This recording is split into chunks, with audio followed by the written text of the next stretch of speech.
My name's Greg. I'm with Necrosis Valley Paranormal. We're a fledgling paranormal research group, pretty small group, 3 of us at this point, hoping to keep it at 3 if one of us does not quit, following our inaugural investigation, which was November 23rd, 2019 at the Pennhurst Asylum in Spring City, Pennsylvania. It was a sort of a cold and rainy night, a great night for investigation. We didn't have to worry about bugs, sweating, any of that kind of stuff.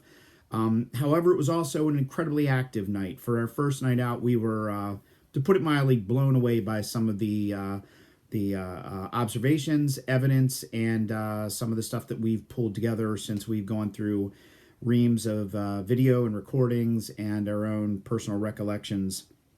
I think what was most interesting about this haunt, setting aside the fact that Pennhurst is just a phenomenally interesting complex with an interesting history, was the number of items that we debunked on their face at the time that we experienced them, only to come back, pull the videos out, roll through the information and the evidence, and find that we needed to bunk some of the items that we debunked.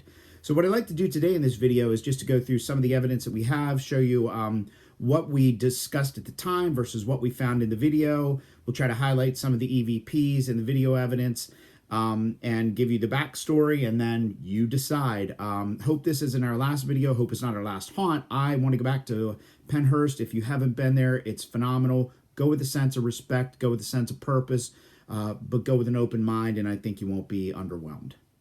So this first piece of evidence, the backstory here, is that we were investigating on the 2nd floor of the Mayflower building.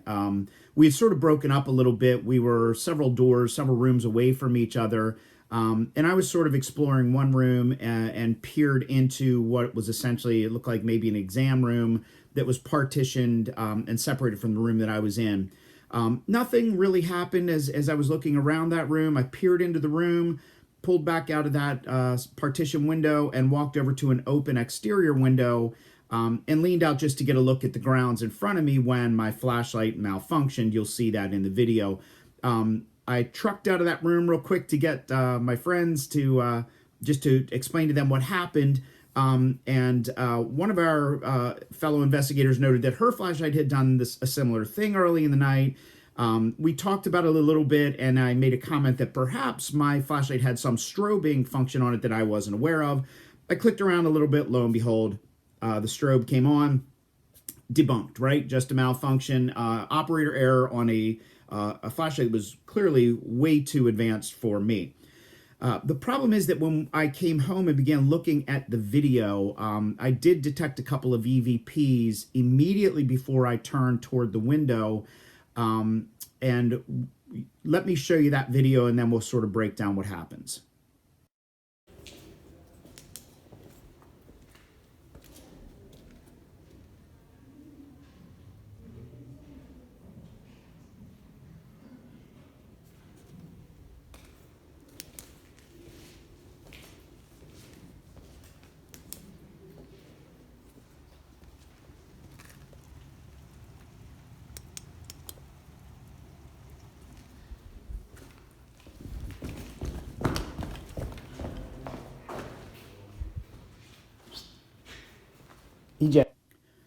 Okay, so we'll go through this again, but you'll notice that when I turn from that exam area and move toward the window, you'll hear me click my flashlight off. Then you'll hear me click the flashlight back on. When I swing it in front of the microphone to the window, it begins to strobe. You will not hear that flashlight button click to change it to the strobing function. However, when it begins strobing, you'll hear me click it off quickly to try to correct whatever is making it strobe.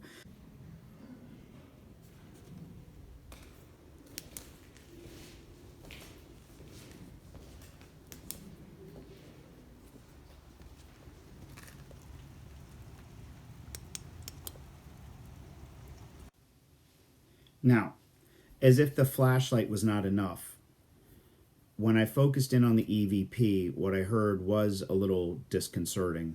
And I'm going to play it, loop it, lay in what I think I'm hearing, and you be the judge.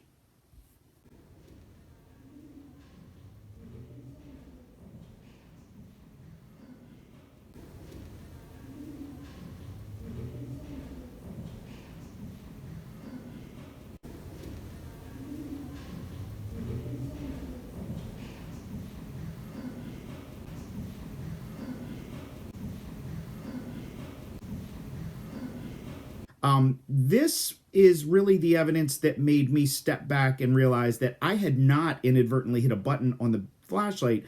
When we then paired that with the EVP, which seems to me to be a little more on the malevolent side, we had to mark this one down as something that we now had to rebunk, having debunked it on site on the premises at the time it happened. We've done another entire video on some of the EVP evidence, as well as a visual observation that we made in the Rockwell Tunnel. We're going to put that link below for you. Strongly urge you check that out. In 3.5 minutes, we picked up 4 separate knocking events, 42 seconds of footsteps, a disembodied laugh, if you will, followed by a full manifestation of an apparition at the end of the Rockwell Tunnel, in a room between 2 partially open doorways. We unfortunately, this is the bane of investigations, did not catch that on video, though we did, on the audio of a video running in the other direction, catch my reaction to it as I observed a full grayish-white apparition manifest in the hallway in front of me and then gradually dissipate behind a door. I think one of the neatest pieces of video that we, or audio that we came across was an exchange that happened while the 3 of us were in a room doing some EVP work. We were calling and waiting for responses and weren't really getting anything, and not really getting anything on the EMF detector either. However, as you'll hear in this this video clip here, in the audio, having bantered back and forth and been a little loosey-goosey with their questions, we all made some comments about my poor jokes. One of our investigators sarcastically commented that that was a good one, and you'll hear at the end of this, someone else in the room agreed with her. Did you die here?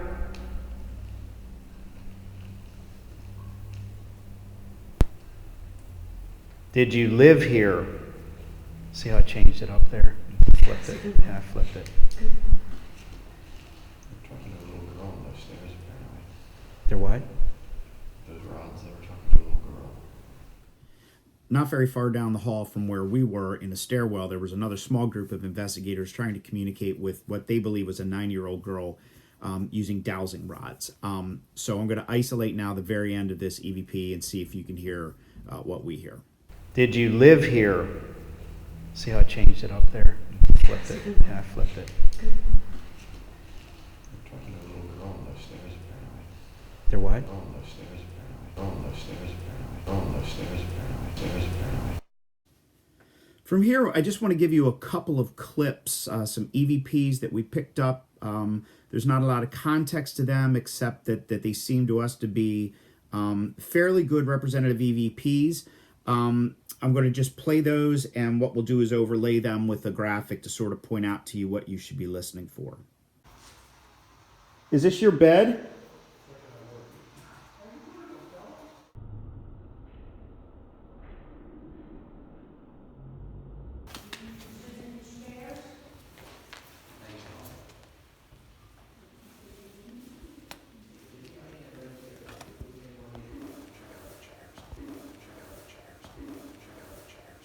Just like a toy.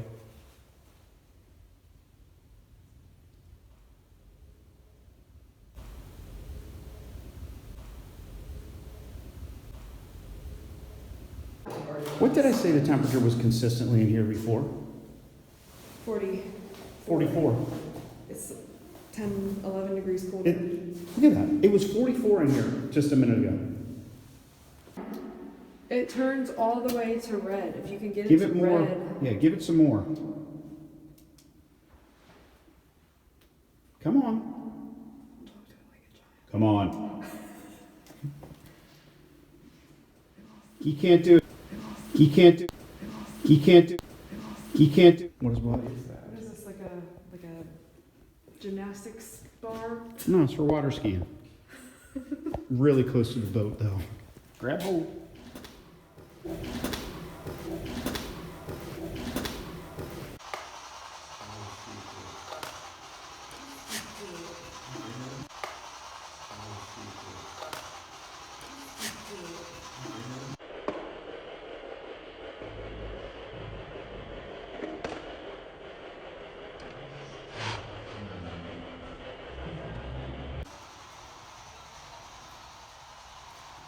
Hey, look at this already. Already. Brand new batteries. Brand new batteries. What are we looking at? It just said battery. Look at that battery. Look at that battery. These are brand new.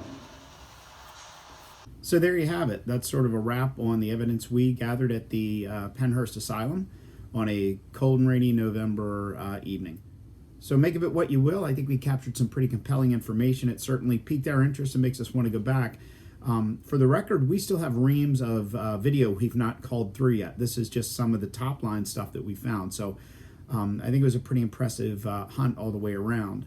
Also, don't forget we have a whole separate video that isolates a 3.5 minute sweep in the Rockwell Tunnel, which is, I think, pretty much worth a visit, worth checking it out. Here's the link to that video.